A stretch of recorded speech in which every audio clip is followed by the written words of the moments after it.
सगा करनाल में पंचायत होने जा रही है। भाई यू क्यों हुआ?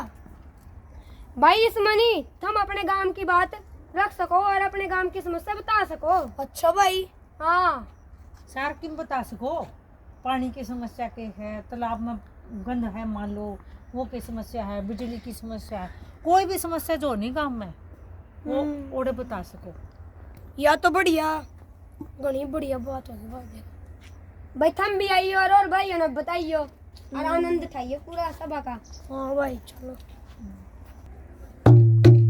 सुनो सुनो सुनो ग्राम निवासियों सुनो।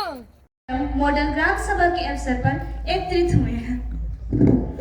ग्राम सभा हमारे लोकतंत्र की सच्चे अर्थों में आत्मा है, जहां लोग स्वयं निर्णय लेने की प्रक्रिया में भाग लेकर अपने गांव के विकास के लिए उनका भविष्य का मार्ग तय करते हैं।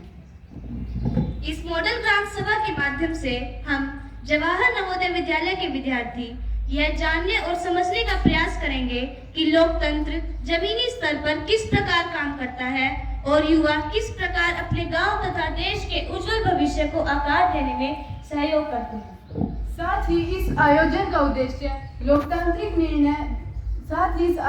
उद्देश्य विद्यार्थियों को लोकतांत्रिक निर्णय लेने में सफल बनाए। आदरणीय सदस्यों, आज की ग्राम सभा का आयोजन हमारे सरपंच जी के नेतृत्व में किया जा रहा है। आज की बैठक के मुख्य विषय निम्नलिखित है। स्थानीय स्वशासन में लोगों की अधिकतम भागीदारी। नंबर 2, युवाओं का कौशल विकास। नंबर 3, शिक्षा व रोजगार की सुविधा। नंबर 4, समाज कल्याण और जन जागरूकता। नंबर 5, महिला सशक्तिकरण। नंबर 6, किसान व हस्तशिल्प कल्याण कार्यक्रम। नंबर 7, गांव के विकास से जुड़ी विभिन्न अन्य योजनाएं। अब मैं हमारे सरपंच जी से निवेदन करता हूं कि आगे की कार्रवाई शुरू करें। नमस्कार साथियों, गांव के निर्वाचित प्रतिनिधि के रूप में मैं आप सभी का स्वागत करती हूं।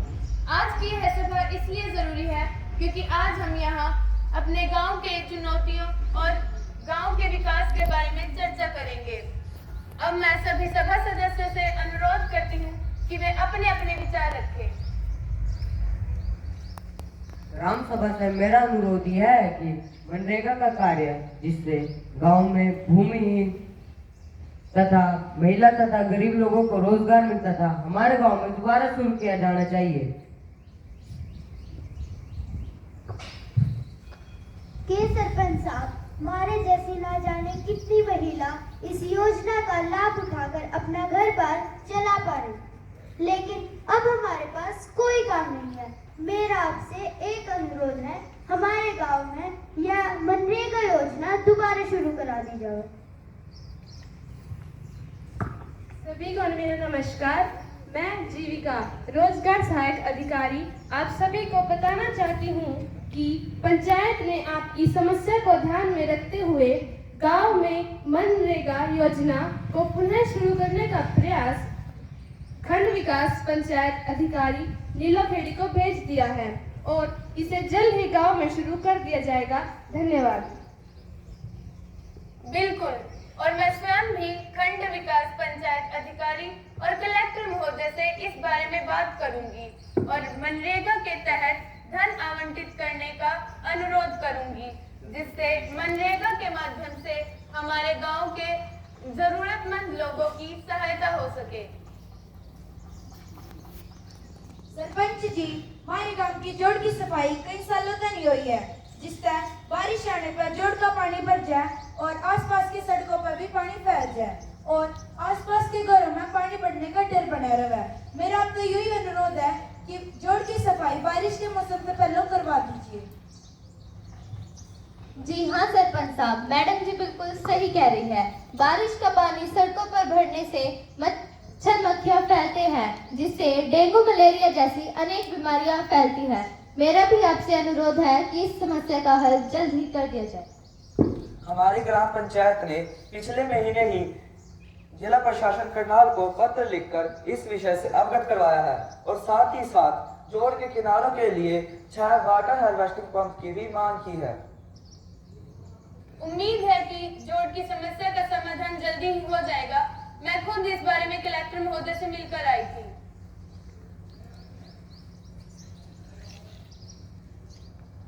सरपंच साहब, हमारे गांव में पराली जलाई जा रही है, जिसकी वजह से मेरे जैसे बुढ़े बीमार लोगों को सांस लेने में मुश्किलें आ रही हैं।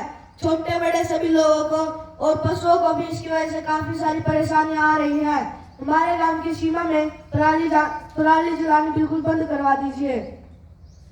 दादाजी, जिला प्रशासन की तरफ से पराली जलाना कानूनन बंद किया गया है और जिला प्रशासन पराली जलाने वालों पर कानूनन जुर्माना भी लगा रही है।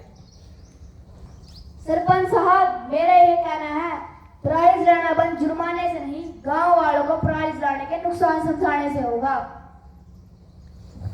पर्यावरणीय समस्याओं के विषय में हमारा एनजीओ भी लोगों को जागरूक कर रहा है, जिससे समझता है राजनीतिक चुनौतियों से निपटा जा सके और पराली जलाने जैसी समस्याओं को रोका जा सके। सरपंच साहब, हमारे गांव की बीपीएल सूची में ऐसे लोगों का नाम शामिल है जिनके पास तमाम सुविधाएं हैं, किंतु ऐसे लोगों का शामिल नहीं है जो कि सही मायने में गरीब और जरूरतमंद है।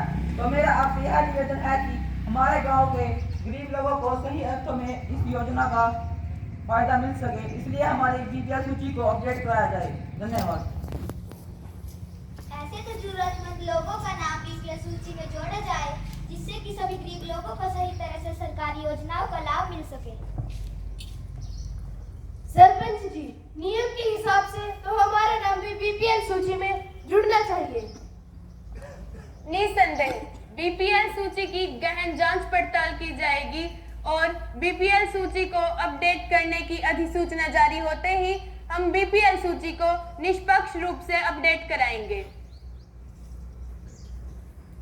सरपंच साहब, हमारे गांव में कई दिन तक सफाई नहीं हुई और कूड़े कचरे के ढेर लगे पड़े हैं, जिसके कारण बीमारियां फैला। अतः मेरा आपसे निवेदन है कि हमारे गांव में सफाई करवाई जाए, जिससे बीमारियां फैलना कम हो।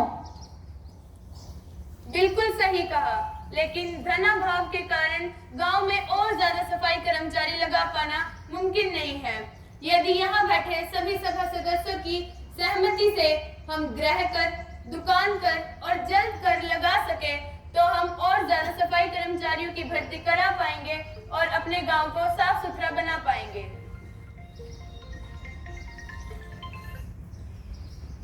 सरपंच साहब, अब की बार ज्यादा बारिश की वजह से बहुत से किसानों की फसल खराब हुई है, जिसका मुआवजा अभी तक किसानों को नहीं मिला है। अगर मुआवजा मिल जाता तो हम अगली फसल के लिए खाद और बीज खरीद सकते हैं। सभी ग्राम सभा सदस्यों को मेरा नमस्कार। मैं चिरंजीव कृषि सहायक अधिकारी होने के नाते आप सभी को बताना चाहता हूं कि हमने अपने क्षेत्र में हुए नुकसान की रिपोर्ट किसान पोर्टल पर अपलोड कर दी है और सरकार द्वारा बैंक खातों की जांच कर जल्द से जल्द मुआवजा राशि किसानों के खातों में भेजी जा रही है। धन्यवाद।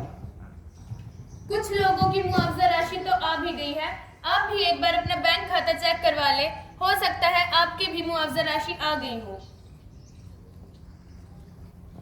मैं अधिकांशी एक शिक्षक होने के नाते ग्राम सभा से अनुरोध करती हूँ कि गांव में एक सरकारी पुस्तकालय होना चाहिए, जहां प्रतियोगिता परीक्षा, करियर गाइडलाइन की किताबें और समाचार पत्र उपलब्ध हों, ताकि हमारे गांव का हर गरीब से गरीब बच्चा अपनी रुचि की किताबें पढ़ सके। धन्यवाद। सरपंच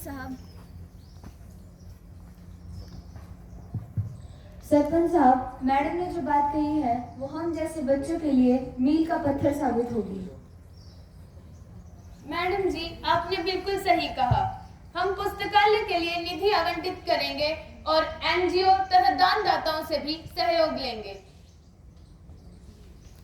सरपंच साहब, गांव के युवाओं को सबसे ज्यादा जरूरत कौशल विकास की है। कई विद्यार्थी पढ़ाई पूरी करने के बाद भी बेरोजगार रह जाते हैं। इसका कुछ तो समाधान होना ही चाहिए। सरपंच साहब, अगर युवाओं को कंप्यूटर, सिलाई, बढ़ईगिरी और डिजिटल सेवाओं का प्रशिक्षण मिले तो हम जैसे युवा आत्मनिर्भर बन सकते हैं।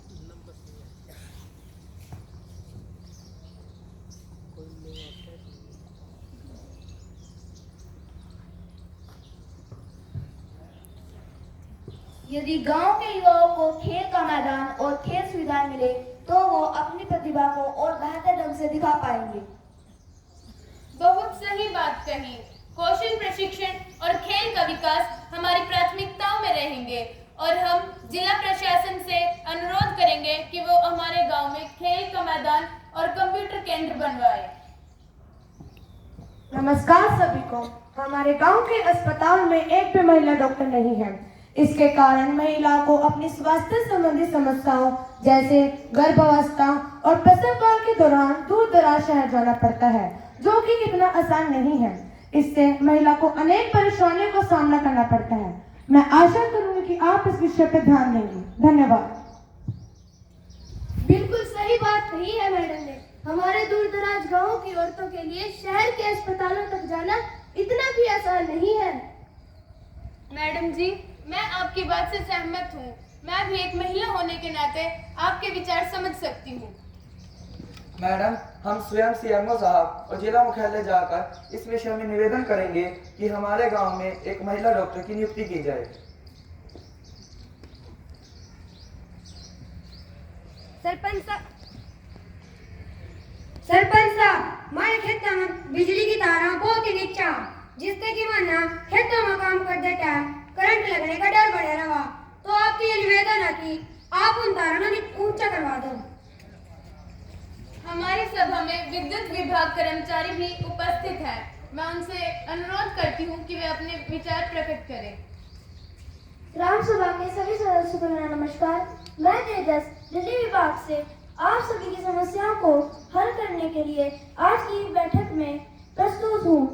जो भी आज आपकी समस्याएं हैं उन्हें मैं अपने उच्च अधिकारियों के साथ बातचीत करके इस महीने के अंत तक हल करने का प्रयत्न करूंगा। धन्यवाद। धन्यवाद सर।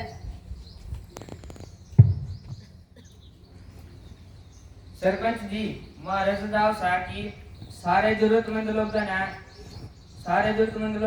सरकारी योजनाएं जिसका राशन कार्ड बीपीएल अरे छात्रवृत्ति जैसी योजनाएं, ये सारे जरूरतमंद लोगों तक पहुंचा। धन्यवाद। सरपंच साहब, मेरा भी अनुरोध है कि बिजली बचाने और रात में सुरक्षा बढ़ाने के लिए सोलर एनर्जी स्ट्रीट लाइट लगवाई जाए, जिससे चोरी जैसी दुर्घटनाएं कम हो सके। सरपंच जी, जमाई अंडी बात क्या दिन होना। और सरपंच जी, मेरा कहना यूं है, अब जो स्कूल अस्पताल ते जान खातर एक पक्की सड़क तो होनी ही चाहिए जी। ये सभी प्रस्ताव हमारी विकास सूची में जोड़े जाएंगे और उच्च अधिकारियों तक भी भेजे जाएंगे।